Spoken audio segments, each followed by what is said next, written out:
Muy bien. Bueno, vamos a empezar. Hoy vamos a hablar de un tema que es, yo creo que nos afecta mucho, iba a decir, a todas las personas. No sé por qué tengo la sospecha de que igual a las mujeres un poco más, pero ahora Bea nos va a contar. Tenemos aquí a Bea con la que vamos a tener esta conversación alrededor del perfeccionismo, de cómo afecta a las relaciones de pareja. Pero Bea, te vamos a dejar a ti que nos cuentes quién eres y por qué sabes de estos temas. Bueno, pues yo soy psicóloga sanitaria. En los últimos años me he especializado en análisis de conducta y terapia de tercera generación, contextuales, y tengo mi propio proyecto que es Pronoia Psicología. Es un nombre que me arrepiento mucho de haber cogido. ¿Sí? Sí, porque es complicado, la gente lo confunde con pronovias, o sea, es raro.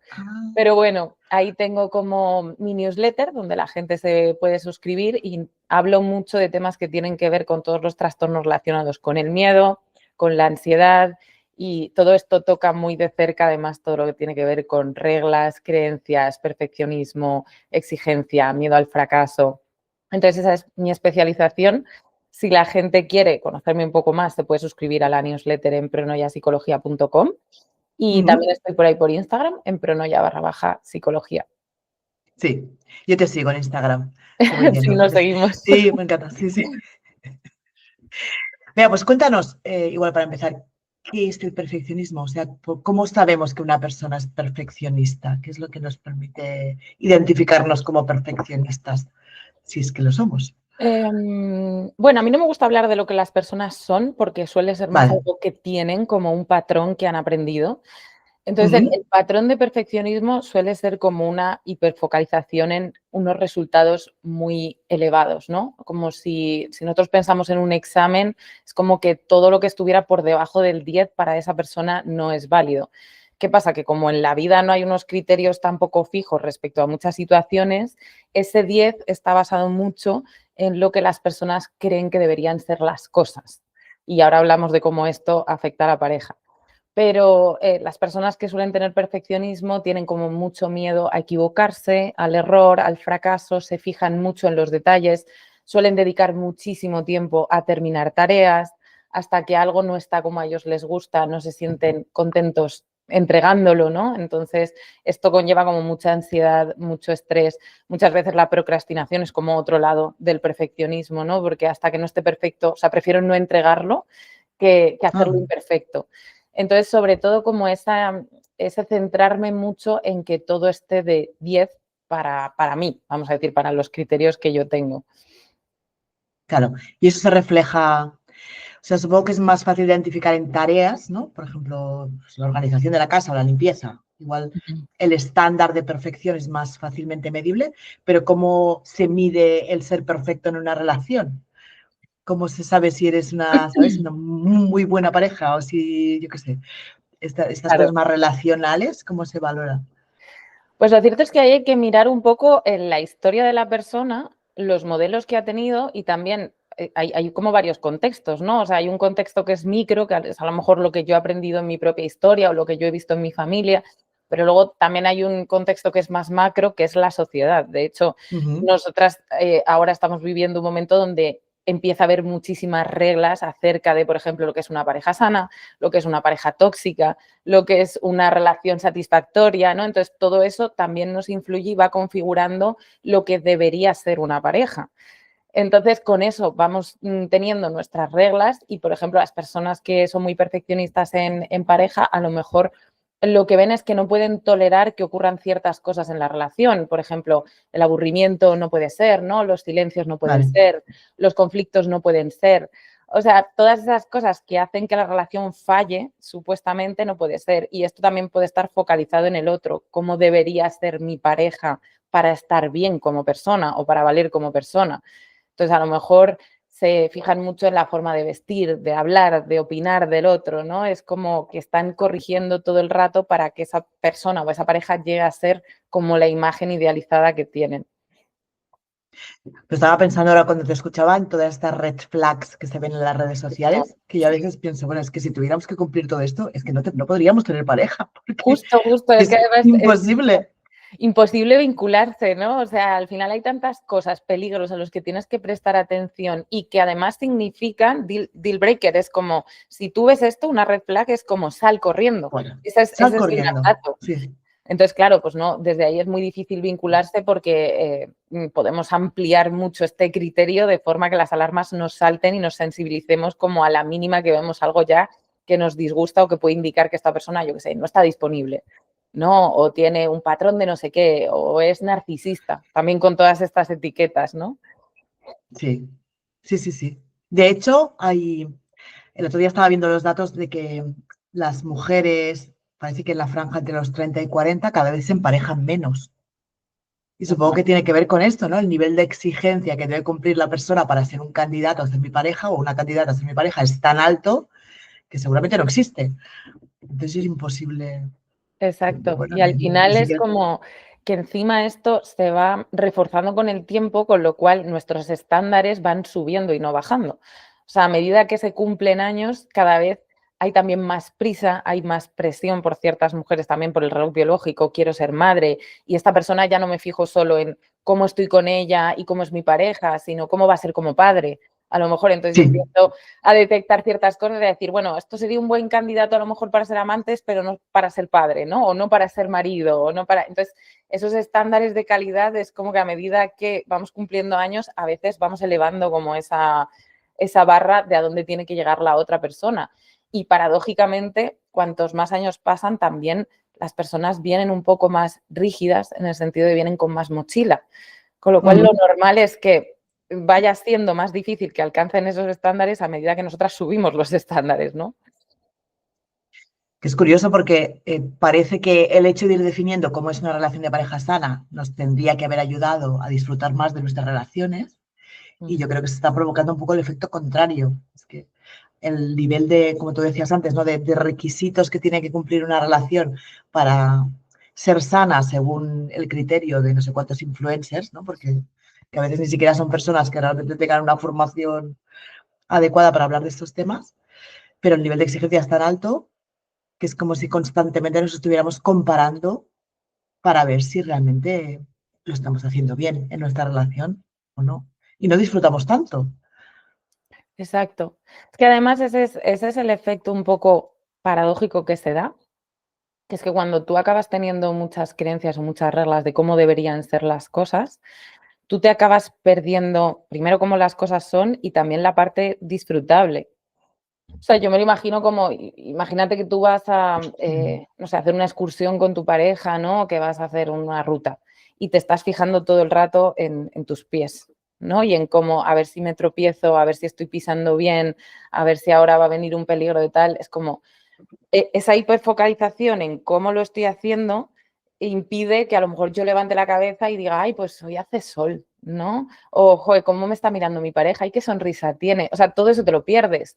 Tú pierdes capacidad de disfrutar de tu relación por estar muy centrado en lo que puede ir mal o en los peligros.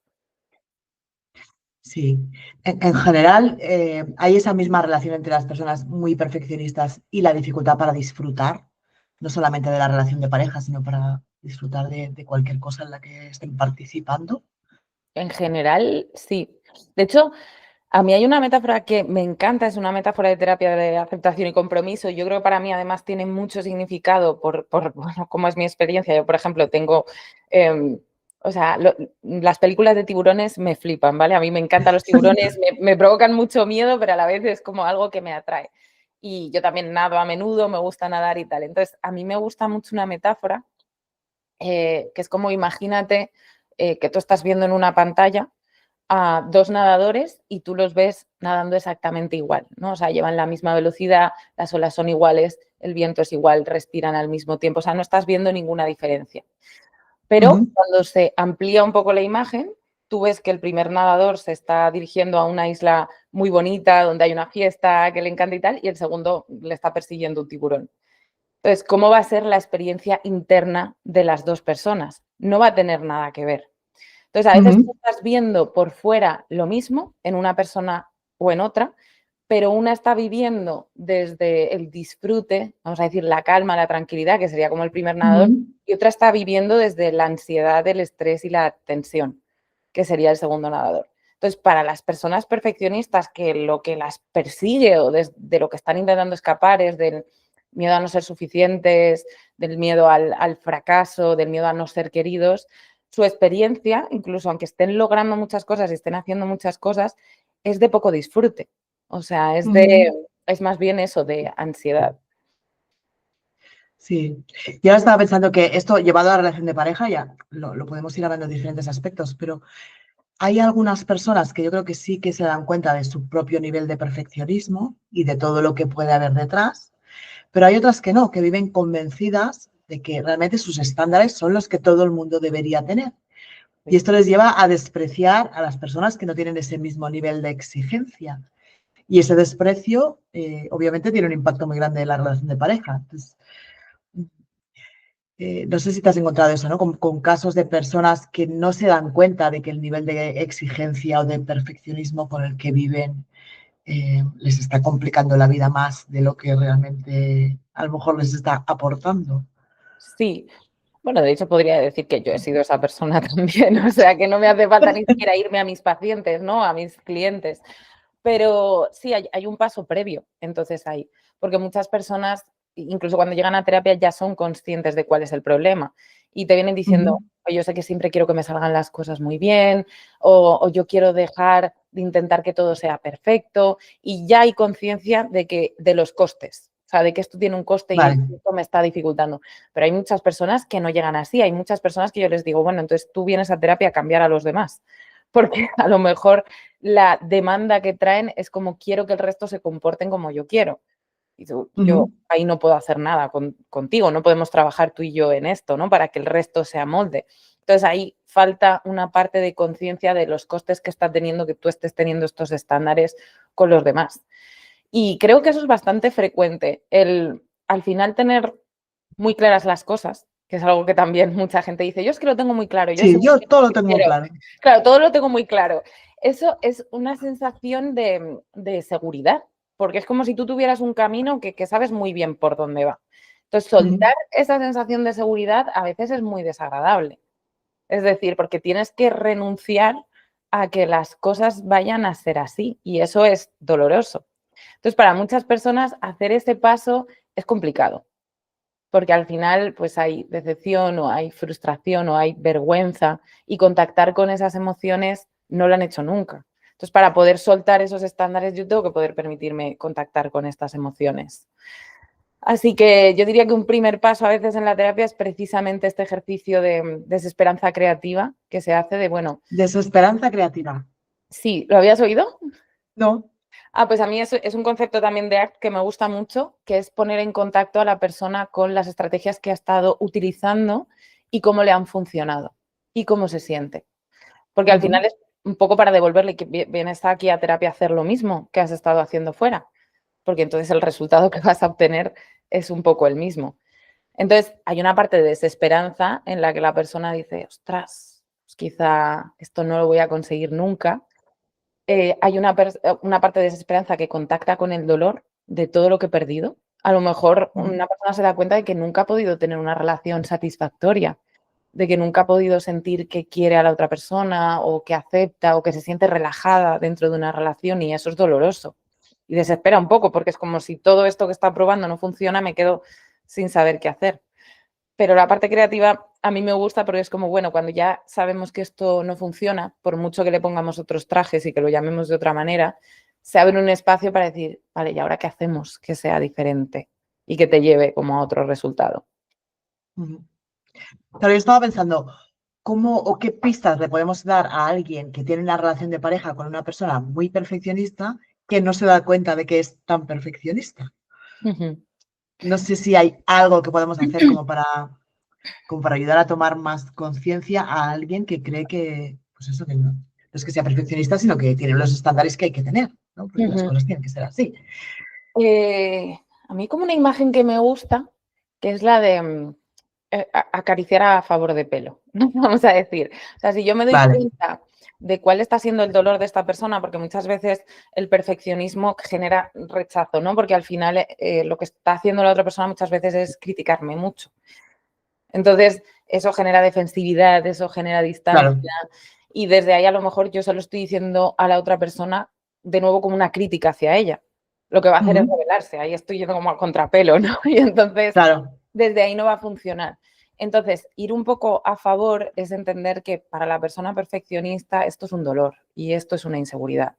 Entonces, reconocer primero esa Vale. importancia que tiene lo que tú estás haciendo. Por ejemplo, yo sé que tú quieres que las cosas salgan muy bien, ¿no? O yo sé que esperas mucho de nuestra relación porque para ti es importante. Eso es un poco ir a favor de pelo y luego tratar Vale.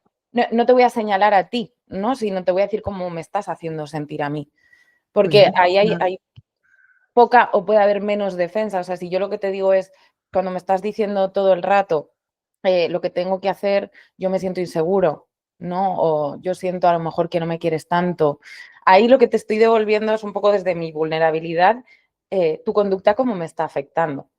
Entonces, a lo mejor es más fácil que la otra persona tome conciencia del impacto que tiene, porque muchas veces lo que hay es esa insensibilidad en la que la persona perfeccionista no se da cuenta de lo que está generando en su pareja. Entonces, bueno, al final, si es un vínculo en el que suele ser, ¿no? En el que me importa cómo estás tú y yo veo que te estoy haciendo daño, a lo mejor desde ahí es más fácil que yo empiece a flexibilizar un poco mi perfeccionismo. Vale. Sí, sí, me parece muy buen tip. Luego yo creo que hay una cosa que seguramente a las personas que escuchen esta entrevista les va a sorprender y es que haya como una conexión entre el perfeccionismo y la ansiedad. Mm, muchísima. No sé si nos puedes explicar un poquito más, porque cuando tú has empezado a presentar, has hecho como una relación muy clara entre la ansiedad y el perfeccionismo. Y Sí. yo creo que para muchas personas no es tan clara, ¿no? Porque tienen como el perfeccionismo tan vinculado al rendimiento que no se dan cuenta de que tiene como varias caras, ¿no? Mm. Yo hay a veces ejercicios que hago con el perfeccionismo para que la gente se dé cuenta de lo que siente, porque muchas veces además tenemos el perfeccionismo enmarcado en algo deseable, aunque parezca que no. O sea, alguien dice, yo soy muy perfeccionista y en principio no pensamos, ¡buah, qué mierda de persona! ¿No? Sino que es algo como, ah, bueno, una persona a la que le Ah, qué gusta, bien. hace bien, ¿no? O sea, Las lo que cosas bien hechas.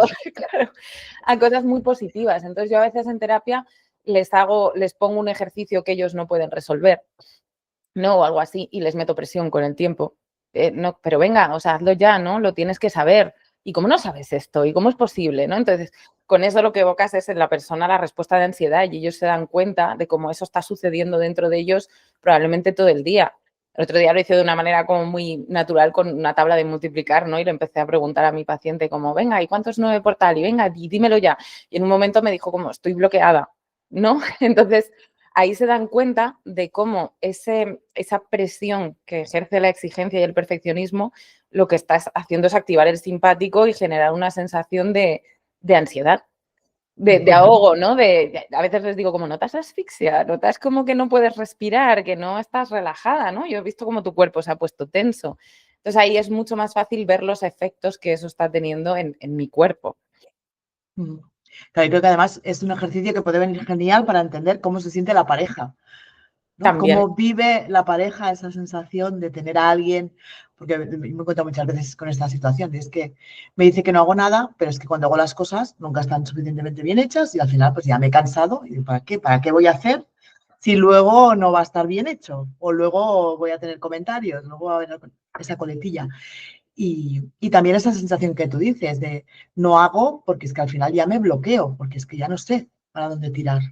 Claro, tú estás llevando, sin quererlo, porque todo eso es muy inconsciente, pero es verdad que estás llevando a la otra persona al bloqueo porque no tienes salidas. O sea, llega un momento en que si todo lo que yo recibo de alguna manera es un castigo, vamos a decir, o sea, un castigo en el sentido de todo esto disminuye la probabilidad de que yo repita, ¿no? O sea, si yo limpio la cocina y resulta que tú vienes y dices, jo, es que para limpiar así no hagas nada, pues Eso. claro, lo que estás haciendo es que yo la próxima vez tenga menos ganas de limpiar la cocina. Entonces, al final, es verdad que las personas suelen llegar a ese punto de indefensión o de bloqueo en el que yo no hago nada porque sé que lo que voy a recibir es una respuesta desagradable. A mí hay un ejercicio que para pareja me gusta un montón, para que se den cuenta también de cómo están siendo esas interacciones y un poco el ambiente que están generando, que es hacer como un gráfico. Vamos a poner que hay 3 tipos de interacciones, hay más, pero a mí me sirven estas. Es como, bueno, interacciones que tienen que ver con el cariño.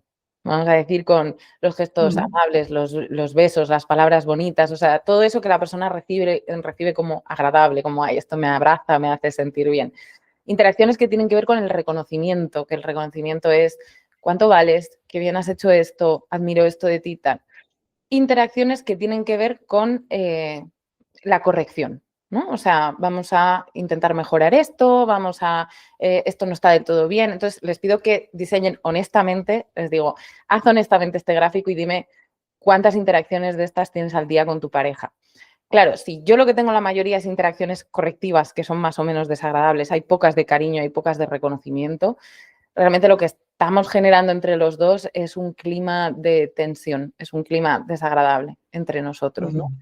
Entonces, a veces eso sirve mucho para darme cuenta de, oye, puedo a lo mejor bajar el nivel de estas interacciones y tengo una alternativa porque puedo subir las otras dos. Y eso también pone el foco en fijarme en no solo lo que no ha hecho mi pareja, sino lo que sí ha hecho mi pareja, por ejemplo. No solo las cosas que no me gustan, sino las que sí me gustan. O también lo que genera intimidad entre nosotros, que sería más todo eso que tiene que ver con el cariño, un poco con el condicionamiento apetitivo, ¿no? Entre la pareja, de gustarnos y hacer que esto sea un ambiente cálido para los dos y seguro. Sí, yo lo que escuchaba y pensaba que seguramente tiene mucho que ver con cómo las personas muy perfeccionistas se hablan a sí mismas. Sí. Porque tengo la sensación de que las personas muy perfeccionistas creen que el reconocimiento y los halagos no son necesarios, porque las cosas las tienes que hacer bien, porque las cosas se tienen que hacer bien, no para que nadie venga a decirte que bien que lo has hecho. Total. Que este también es otro clásico de las relaciones de pareja, ¿no? Es que, claro, yo no tengo que ir detrás a decirle qué bien que ha hecho no sé qué, porque las cosas hay que hacerlas y hay que hacerlas bien y punto. No sé si tiene mucho que ver también con que son personas a las que les cuesta ofrecerse a sí mismas también ese reconocimiento y esas palabras de afecto. Sí. De hecho, esto que has dicho a mí me parece, son frases que he recibido literalmente en mi vida, de bueno, te lo diremos cuando lo hayas hecho, o sea, cuando lo hayas hecho mal, ¿no? Que hay algo que corregir, pero lo que está bien, no hay que decirlo para nada. Yo les diría a las personas, bueno, ¿y cómo te sientes cuando alguien te da las gracias? Porque las personas enseguida notan que eso tiene un impacto. Es como, bueno, vale, tú te estás creyendo que no hay que decir estas cosas, pero ¿cómo te sientes cuando tu pareja te agradece? O cuando tu pareja te reconoce algo que has hecho. La sensación es cálida, es buena, te apetece más hacerlo otra vez. Entonces, eso funciona. O sea, eso funciona y eso sirve. Y lo que hablabas de que ellos te hablan también así, yo creo que una parte muy importante de la terapia, tanto de pareja como para uno mismo, cuando hay perfeccionismo, es la de la compasión. Porque lo normal es que cuando mi pareja no llega a los estándares o yo no llego a los estándares, lo que se active es la autocrítica. O sea, eso es lo primero que viene. Entonces, es muy difícil que yo suelte ciertos estándares o que me permita fallar o que permita que mi relación falle, entre comillas, o que mi pareja falle, si lo que va a venir después va a ser una voz súper crítica que me va a hacer sentir vergüenza, que me va a hacer sentir ansiedad, porque la experiencia se convierte en algo muy, muy desagradable. Entonces, yo creo que sin un componente de autocompasión y de compasión hacia el otro, ¿no? Sin esas palabras amables de me trato bien al otro, es muy difícil que la persona suelte esos estándares, porque al final la experiencia es terrible por dentro, ¿no? O sea, es muy desagradable. Sí, no, te lo estaba preguntando porque no sé, supongo que hay situaciones en las que igual es necesario como un trabajo previo más individual, ¿no? Con cierto nivel de perfeccionismo. No sé si es necesario que yo aprenda a tratarme con más compasión, como tú decías, ¿no? Con más cariño, con más respeto, antes de que pueda aprender a tratar a los demás así también, o no, o se puede aprender también a través de cambiar la interacción con los demás y luego irlo aplicando. Bueno, a mí me gustaría saber qué piensas tú también de eso, ya que eres más terapeuta de pareja. Yo pienso que al final todo esto lo hemos aprendido socialmente. Y a veces pensamos que tenemos que hacer las cosas nosotros mismos antes de poder, que esto también es como una regla de no, primero me sano yo y luego salgo al mundo y ya me pongo en contacto con otras personas o ya tengo una relación sana o si no te quieres tú, nadie te va a querer. Yo creo que eso no tiene por qué ser necesariamente así. De hecho, creo que la pareja puede ser un gran aprendizaje en ese sentido porque la voz a veces viene de fuera y la voz que viene de fuera diciéndote en una terapia de pareja, por ejemplo, oye, ¿qué piensas de ella cuando ha hecho esto, no? ¿Qué te parece a ti? Que venga esa voz de admiración, de refuerzo, de cariño, es algo que también va construyendo seguridad dentro de la otra persona. Y si yo te lo he escuchado decir a ti, probablemente sea más fácil para mí también decírmelo. Entonces, no creo que necesariamente tengan que secuenciarse. Mm, O sea, creo que la autocompasión sí que es algo que se tiene que volver habitual, porque lo normal es que la autocrítica sea lo habitual. Entonces, muchas ujú. veces es como, bueno, pues la autocompasión es como lavarse los dientes o vestirse por la mañana. O sea, es un diálogo interno que tú más o menos tienes que tener presente. Ahora, ¿cómo aprendes ese diálogo? Porque yo tengo muchos pacientes en terapia que cuando les pregunto, ¿qué te ayudaría, qué te aliviaría que yo te dijera? No saben. No, es que no sé qué me podrías decir que me hiciera sentir mejor. Es decir, no hay ni siquiera verbalizaciones o palabras que les ayuden a sentirse más aliviados.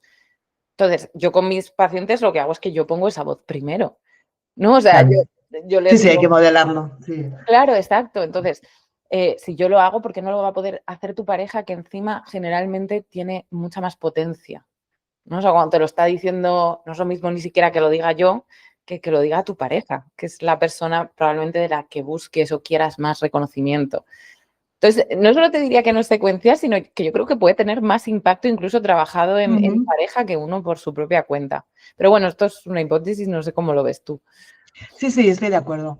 Estoy de acuerdo. Pero también es verdad que me encuentro con situaciones como la que tú describes, en las que a lo mejor la persona puede entender que racionalmente que le vendría muy bien ser más compasiva consigo misma y con su pareja, pero no saber cómo llevar todo eso a la práctica, no saber ni Mm. cómo expresarlo, ni cómo sentirlo, ni cómo decírselo a sí misma o decírselo a los demás, ¿no? Como que tienes que igual hacer esa labor más psicopedagógica de entrenar de alguna forma, de enseñar cómo se hace esto, qué palabras utilizar, qué expresiones, cómo Y yo llevarlo. creo que lo más importante, precisamente para que no se quede, porque si no, lo malo, corremos el riesgo de que eso se convierta en otra regla que seguir. Es decir, Vale, ahora mi terapeuta me ha dicho que yo tengo que ser más compasiva, entonces hay que ser compasivo. Y hay vuelve a, una fórmula, ¿no? Hay una claro, vuelve a fórmula entrar de la como, fórmula de la compasión. exacto, en la misma lógica en la que yo no estoy actuando conectada con cómo esto me hace sentir, sino que lo estoy haciendo porque me han dicho que es lo bueno. Y entonces acabamos dándonos con el látigo otra vez porque no estoy siendo suficientemente compasiva. Y esto es un peligro en el que es fácil caer. Entonces, para Mm, mí, la clave es, tiene que ser experiencial. O sea, la persona lo tiene que sentir, porque además hoy en día la información la tienes ahí. Te puedes leer un libro, puedes buscar en internet cómo ser más autocompasivo, puedes escuchar al influencer de moda o tal, y puedes saberlo de teoría, pero jamás haberlo sentido. Entonces, ujú, cuando la persona puede realmente sentir cómo es escuchar esta voz, qué notas en tu cuerpo, cómo te pones, tal. Y no sé, de nuevo conectando un poco más con, porque la autocompasión parece que tienen que ser como determinadas frases y sin embargo puede tener formas muy distintas para cada persona, en función de lo que cada persona necesite. Hay personas que a lo mejor te dicen, necesito que me digas que no es mi culpa. Eso es lo que en la historia de esa persona es la autocompasión, porque a lo mejor la culpa es muy fuerte. O necesito que me digas, yo me acuerdo de una paciente que tuve que fue una frase como muy sencilla, pero ella salía de terapia diciéndome, bueno, dime lo que tengo que hacer, no dime lo que tengo que hacer, que no sé cómo actuar. Y yo le dije, hazlo lo mejor que puedas hoy y yo sé que hagas lo que hagas va a ser suficiente. O sea, y ella en ese momento rompió a llorar porque para ella tenía mucho significado eso. Entonces, la autocompasión no es una fórmula. O sea, es algo que tú tienes que encontrar en función de cuál es tu herida o cuál es tu exigencia. Y creo que eso tiene que ser una experiencia sentida más que razonada o más que sabida o enseñada. Entonces, todo ujú. lo que sea llevarlo a la experiencia creo que ayuda a que sea más potente. A mí también una cosa que a veces me ha servido es conectar un poco con cómo transmitirían el mismo mensaje a sus hijos. Tal. Porque entre adultos sí que el nivel de exigencia es más alto, pero cuando tú tienes un hijo, tienes una hija y hay algo que le está costando o algo que no le ha salido bien o algo en lo que no le ha ido bien, normalmente la compasión como que fluye de una manera mucho más fácil, ¿no?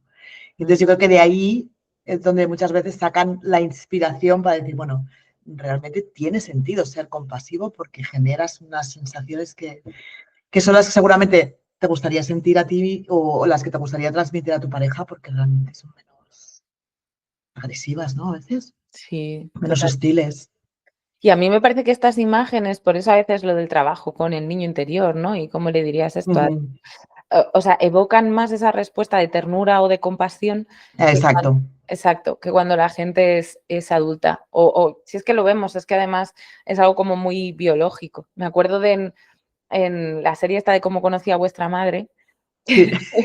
que tienen como en Es el decir, mi hijo la ha visto entera 25 sí, veces. o sea, yo no me acuerdo mucho ya de la serie en sí, pero me acuerdo que en un momento tienen como un cerdito bebé.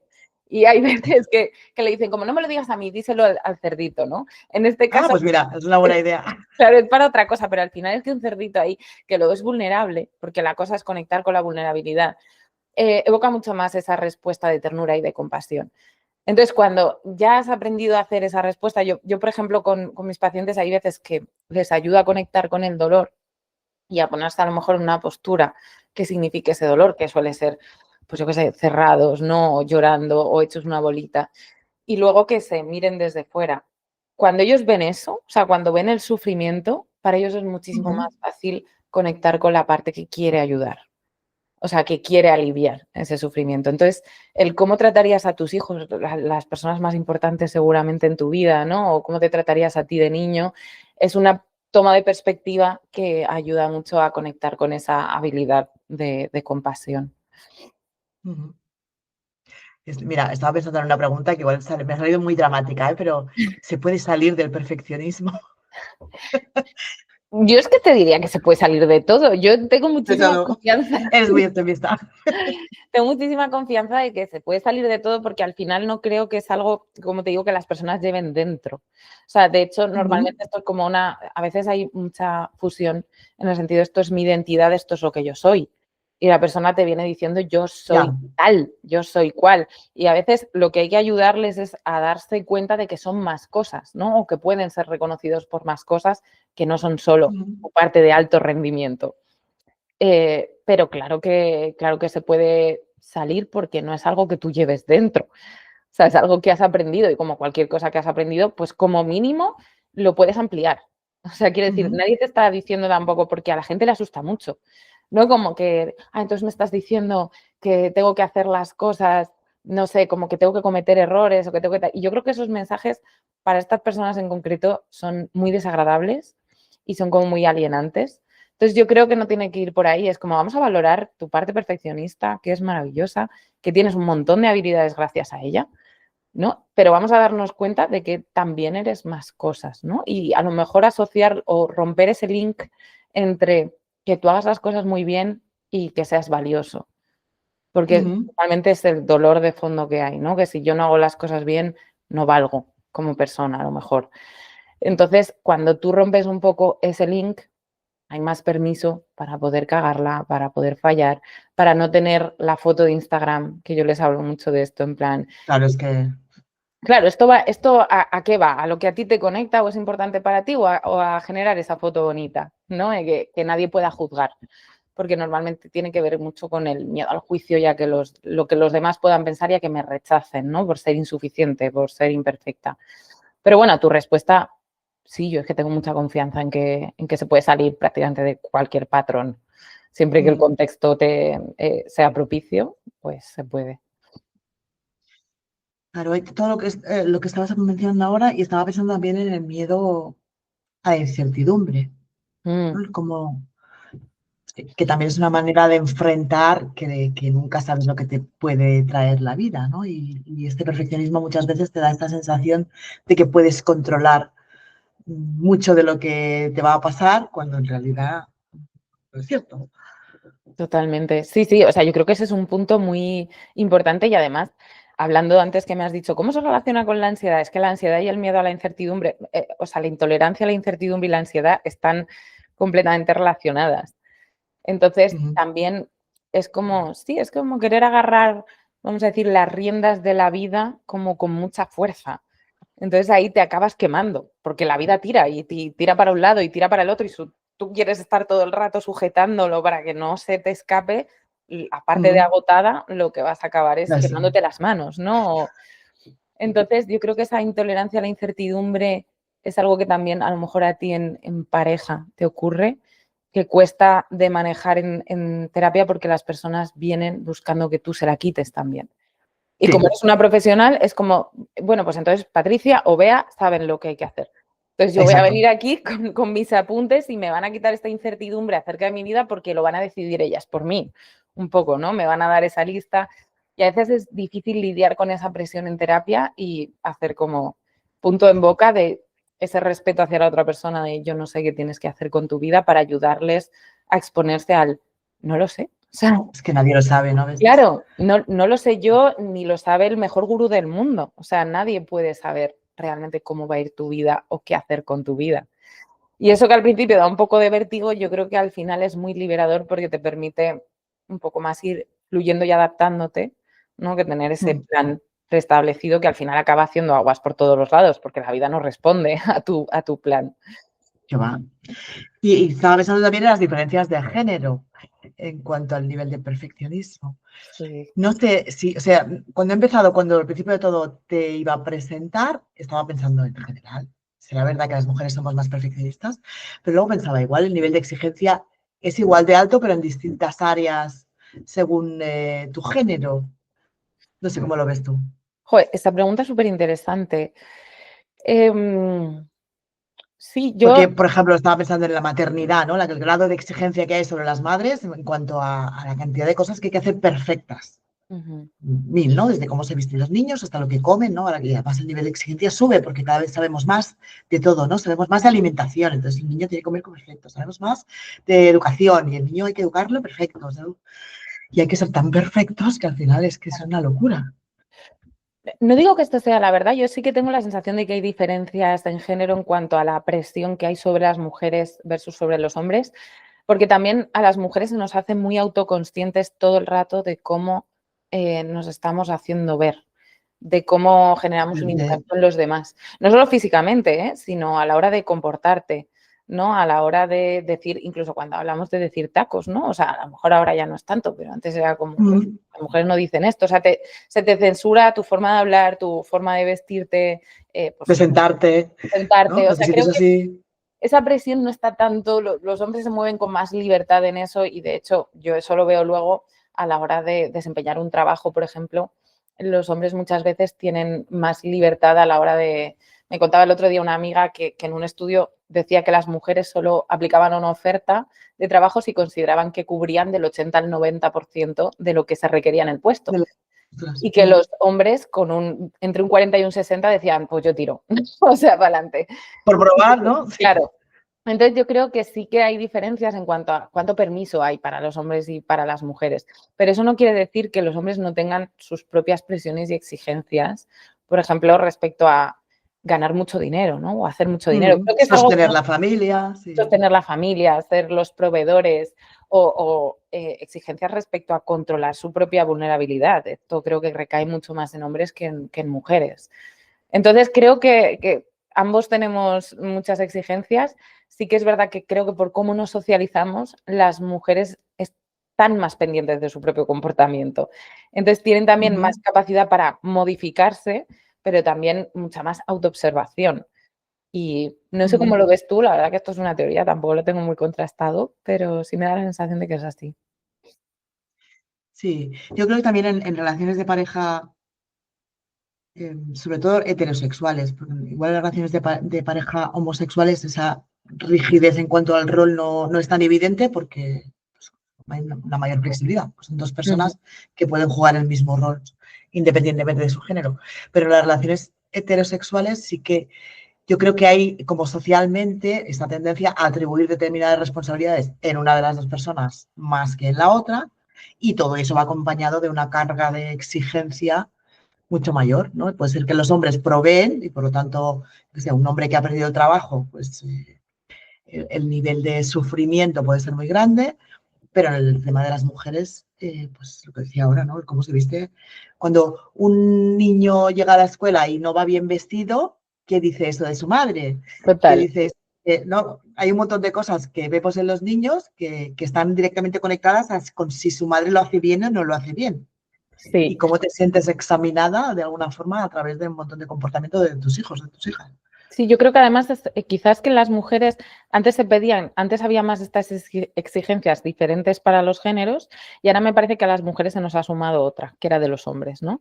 Y a Claro. los hombres quizá no se les ha sumado tanto la de ser unos buenos padres o buenos amos de casa. O sea, como que eso quizá no ha recaído tanto sobre ellos, sin embargo, sobre nosotras sí que ha recaído la exigencia laboral, ¿no? O el Ujú. performar bien laboralmente, el tener éxito. Y creo que se nos ha sumado una exigencia y quizás no se haya equilibrado con las exigencias que se les han puesto a los hombres. Sí, sí, sí. Seguramente estamos todavía ahí Equilibrando. intentando equilibrar, pero todavía no con mucho éxito. Ujú. Estaba pensando ahora, ¿qué tan frecuente crees que es el perfeccionismo? Yo creo que tengo la sensación de que está muy presente, ¿no? Muchísimo. Y yo creo que una parte, cuando hablamos de lo más macro, tiene que ver con la sociedad que estamos construyendo. O sea, que al final es una sociedad con unos marcos muy centrados en el rendimiento, el esfuerzo, el éxito. Entonces, todo eso nos está influyendo y hace que tengamos también unas altas expectativas quizá de la vida que a lo mejor generaciones anteriores ni se planteaban, ¿no? Estamos expuestos a un montón de vidas, vamos a decir, perfectas en las que la gente llega a unos resultados muy altos y nosotros lo tenemos todo en el móvil, en las que viajan a sitios maravillosos con parejas maravillosas o muestran un Lamborghini, ¿no? Sí, O de repente son, yo que sé, una profesora de yoga que vive en Bali, qué tal, no sé qué. Entonces, todo eso, vamos a decir, encuadrado en estos marcos un poco más capitalistas de rendimiento, ¿no? De productividad, de tal, hace que la sociedad en sí sea más exigente y que todas las conductas exigentes sean más reforzadas. O sea, cada vez el descansar, el concederse un tiempo para ti, el perder el tiempo, tiene un valor, vamos a decir, más desagradable o más aversivo para las personas, ¿no? Y lo viven con mayor angustia. Cuando a lo mejor antes, yo lo pienso y digo, pues si antes la gente a lo mejor comía, se tomaba el café y era la hora de la siesta, por lo menos aquí, en esta cultura, mm, o te salías al patio, hablabas con las vecinas o tal, y eso en sí mismo era significativo. Sin embargo, ahora todo eso queda enmarcado como en una pérdida de tiempo porque no conlleva más productividad y más éxito. claro. Pero luego tenemos que hacer cursos de autocuidado, ¿no? Exacto. Luego tiene que venir alguien a explicarnos lo que es el autocuidado. Sí, hoy, mira, hoy habíamos quedado para hacer esta entrevista y justo así, en el pueblo donde yo vivo, hemos enterrado al abuelito más mayor que él, tenía 100 años. Y realmente te quedas con la sensación de que, a pesar de que ha tenido una vida muy dura, porque físicamente era una persona que ha trabajado pues, en ganadería, agricultura, físicamente condiciones más duras, yo creo que ha tenido más calidad de vida. Mm, Es ujú. una persona que no ha vivido con estrés, no ha vivido con prisa, no ha vivido con toda esa ansia de todo lo que había que tener y lo que había que conseguir en la vida. El logro era pues comer, estar, tener relación con los vecinos, ¿no? Ayudar a quien lo necesita. Bueno, realmente el nivel de ambición en estos últimos años o el nivel de requisitos que tenemos que cumplir para supuestamente tener una buena vida se ha disparado tanto que yo creo que en lugar de darnos buena vida, lo que nos hace es, al contrario, Sí, complicarnos porque la además vida. luego te das cuenta de que las cosas que la gente busca detrás de la ambición suelen ser cosas bastante sencillas. O sea, suelen Sí, ser cosas que están accesibles ya. Lo que pasa es que te estás moviendo más por, de nuevo, la imagen que puede generar el éxito o el tener mucho dinero o el haber triunfado con tu negocio que por lo que realmente te llena. Y además te produce la paradoja esta de que cuanto más deprisa vives y más intentas exprimir la vida y más intentas que más tareas quepan en el menor tiempo posible, más vacío te sientes. Entonces, por eso muchas veces el preguntarse, oye, ¿cómo me estoy sintiendo? ¿Esto me está funcionando? ¿Me está llevando a tener una vida plena, significativa o tal? O por el contrario, me siento exhausto, agotado, todo pierde sentido, que muchas personas ujú, también con esa sensación es que nada tiene sentido y ahora estoy perdido, claro, porque te estás fijando en todo lo que se te demanda y no en lo ujú. que te llena. Poder dedicarle a lo mejor, como esta persona que cuentas, un tiempo largo a tu trabajo en el campo, ¿no? O a quedar con un amigo o tal y concederte ese tiempo amplio en el que entregas el tiempo, es posible que te llene mucho más y te dé la sensación de más aprovechamiento, vamos a decir, que si tú intentas quedar con mi amigo y además trabajar un rato y además ir con mi familia y además ver una película y además, ¿no? Sí, pero más porque Entonces, lo tienes que hacer, ¿no? Tengo que llegar aquí, tengo que llegar. exacto. Sí, sí. Sí. No, y estaba pensando en otro tipo de sabiduría que tiene, yo creo, la gente que ha vivido más cerca de la tierra, que Mm, tiene que ver con que por mucho que te esfuerces, hay cosas que no dependen de ti. O sea, tú puedes haberte esforzado mucho y de repente, pues, yo qué sé, viene un temporal o viene, yo qué sé, cualquier circunstancia meteorológica, una sequía, lo que sea, y tu trabajo, pues, se pierde. total. Y es así, porque los resultados no dependen solamente de lo que tú haces, dependen en parte de lo que tú haces y en parte de muchos otros factores que no controlas. Y yo creo que vivimos también muy sometidos a tú esfuérzate porque si tú lo quieres, lo puedes conseguir. Mm, Y no, no. no es así. Y además eso es algo muy típico del perfeccionismo, me parece un muy buen punto Exacto, sí, porque el perfeccionismo tiende a hipercentrarse en el resultado. O sea, exacto. que hay un resultado bueno significa que todo lo que he hecho, o sea, lo lee en términos de cómo va a ser este resultado. Es decir, estás tratando de controlar lo que no puedes controlar y sin embargo lo que puedes controlar no lo haces. Tú probablemente puedes elegir hacer, pues no sé, tu trabajo con cariño, con compromiso. Yo me puedo sentar delante de un paciente y poner mi mejor energía para escucharle, para tener paciencia, para ayudarle. Y eso es el proceso, o sea, eso es centrarme en el proceso, que en realidad es la mayoría de la vida, el proceso, porque los resultados son Ujú. un poco milestones, pero no son tanto tiempo. Entonces, el perfeccionismo se hipercentra en un resultado bueno o malo, y cuando el resultado es malo, todo el proceso no ha valido para nada. Exacto. Entonces, yo creo que ese poder centrarme más en cómo, hablando de valores, ¿no? O sea, cómo es la actitud o la forma de ser que yo quiero tener en este proceso, que eso sí está en mi mano, tiene también aparejado una sensación de satisfacción que no puede tener un resultado, ¿no? Porque el Ujú. resultado al final, pues eso, una pandemia, una crisis, un Claro, es que temporal, se acabó, ¿no? Y si te agarras a eso, realmente eres muy vulnerable, porque sí, cuando vengan mal dadas, te vas a quedar sin nada. exacto. Sí, sí. Bueno, hemos empezado hablando de perfeccionismo y acabamos hablando de filosofía de la vida y de cómo vivir mejor. No sé si hay algo que, yo que sé, hablando de perfeccionismo y pareja, algo que tú creas que se nos ha pasado así, que fuera. Pues mira, yo pensaba recomendar algunas cosas que cuando me pasaste la entrevista pensé en que había tocado para mí de, yo qué sé, libros, películas o tal, que tienen Vale. que ver con esto. Ujú, Y las había pensado y se me vinieron a la cabeza varias. Una de ellas es un libro que se llama Los días perfectos, que lo ha escrito Jacobo Vergareche, no es autoayuda, o sea, no tiene nada que ver con la psicología, pero me gusta mucho la ujú, idea que intenta retratar, que es como los días perfectos, vamos a decir, son los días presentes, aunque aparentemente no esté pasando nada excepcional.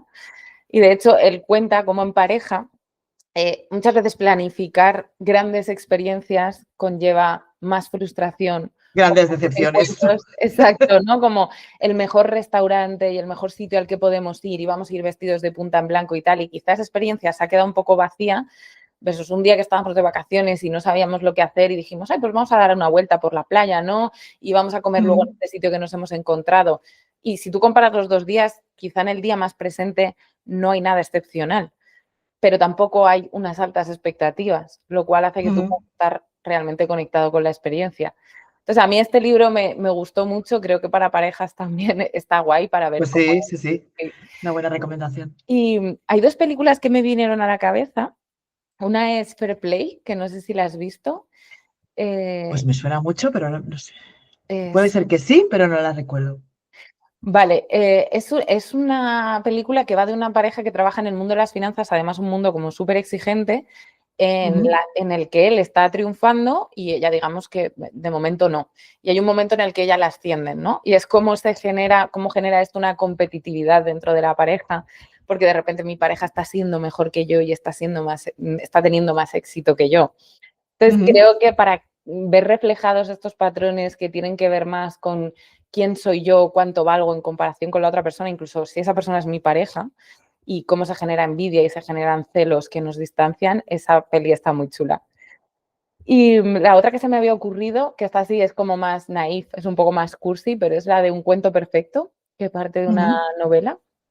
Y precisamente es que la idea es esta, ¿no? Es como una chica con una vida aparentemente perfecta, pero que continuamente se siente insuficiente, ¿no? Siente que tiene Mm, que llegar a estar a la altura de esa vida y por lo tanto, pues llega un momento en el que un poco rompe con todo, ¿no? Y es como que es realmente el cuento perfecto.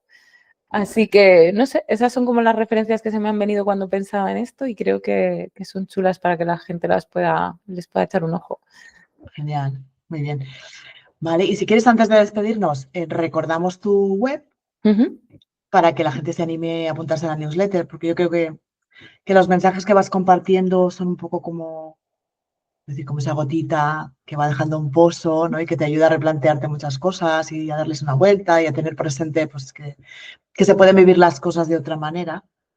Entonces, yo creo que está bien recordar tu página web, donde pueden apuntarse. Es Qué algo bonito. totalmente gratuito. Sí, es gratuito. O sea, entran en mi web, pronoyapsicología.com. Hay varios sitios de la web donde se pueden suscribir, pero lo primero que aparece es un cajetín donde te puedes suscribir, es dejar tu nombre y tu email. Perfecto. Y entras a la newsletter y o sea, yo mando 2 emails a la semana que normalmente tienen como Bien. estas píldoras hablando de, bueno, que para mí tienen esa intención de que vayan haciendo pozo y vayan cambiando un poco el marco mental que tenemos. Genial. Pues pondremos aquí debajo del vídeo tu página web también para que no se líen con pronovias, como decíamos antes. Exacto, por favor, que no se líen. Que te puedan encontrar. Pues muchísimas gracias, Bea. Ha sido un Nada, placer. gracias. Yo creo que hay muchísima información, tanto para la gente que se identifica como perfeccionista, como para quien convive con una persona perfeccionista. Sí. Le podrá sacar mucho jugo. Genial, pues ha sido un placer, Patricia, así que muchas gracias. De nada. Estamos en contacto. Sí, nos vemos. Un abrazo a todos. Chao.